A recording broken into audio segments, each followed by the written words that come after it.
திருப்பத்தூர் அருகே பள்ளி மாணவியை பாலியல் வன்கொடுமை செய்ய முயன்ற சம்பவம் அதிர்ச்சியை ஏற்படுத்தியுள்ளது.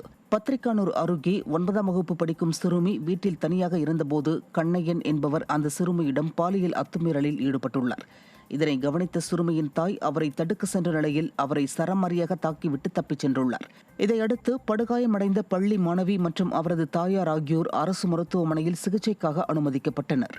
எதிர்க்கட்சித் தலைவர் எடப்பாடி கே பழனிசாமி கூறுவது போல், நிர்வாகத்திறனற்ற ஆட்சியில் பெண்களுக்கு துளியும் பாதுகாப்பு இல்லாதது மீண்டும் நிரூபணமாகியுள்ளதாக பொதுமக்கள் விமர்சிக்கின்றனர்.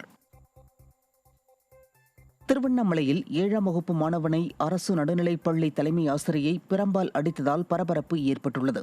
வாழவச்சனூர் கிராமத்தை சேர்ந்த சச்சின் என்ற மாணவர் அரசு நடுநிலைப் பள்ளியில் 7ஆம் வகுப்பு படித்து வருகிறார். மதிய உணவு இடைவேளையின் போது தண்ணீர் பாட்டில் மூலம் தண்ணீரை மாற்றி மாற்றி அடித்து மாணவர்கள் விளையாடிக் கொண்டிருந்துள்ளனர். இதனை கவனித்த தலைமை ஆசிரியை சச்சினின் இடதுகை மணிக்கட்டு அருகே பிரம்பால் அடித்துள்ளார். இதில் காயமடைந்த மாணவன் சிகிச்சைக்காக மருத்துவமனையில் அனுமதிக்கப்பட்டார். ஆசிரியர்கள் மாணவர்களை தண்டிப்பதில் தவறு இல்லை, ஆனால் இதுபோன்று அடிக்கக்கூடாது என்று பெற்றோர்கள் வேதனை தெரிவித்தனர். சென்னையில் காற்று மாசை குறைக்க மாநகராட்சி புதிய வழிகாட்டுதல்களை வெளியிட்டுள்ளது. அதன்படி 1 ஏக்கர் திட்டத்தலங்களின் வெளிப்புறத்தில் குப்பை பரவுவதை தடுக்க 20 அடி உயரத்தில் தகர தடுப்புகளும், 1 ஏக்கருக்கு அதிகமான திட்டத்தலங்களில் ஆலைகளின் வெளிப்புற இடங்களில் 33 அடி உயர தகர உலோக தடுப்புகளும் அமைப்பது முக்கியம் என அறிவித்துள்ளது.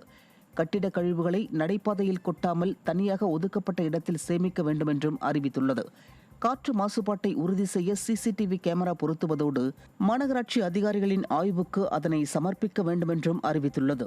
பிளாஸ்டிக் ஒழிப்பு, மஞ்சள் பை அறிமுகம் மற்றும் மக்கும் குப்பை மக்காத குப்பை தரம் பிரித்தல் என சென்னை மாநகராட்சி விளம்பரப்படுத்துமே தவிர செயல்முறையில் எதுவும் இல்லாமல் இருப்பதே திராவிட மாடல் அரசின் புதிய வழிகாட்டுதல்கள் என்று பொதுமக்கள் விமர்சிக்கின்றனர்.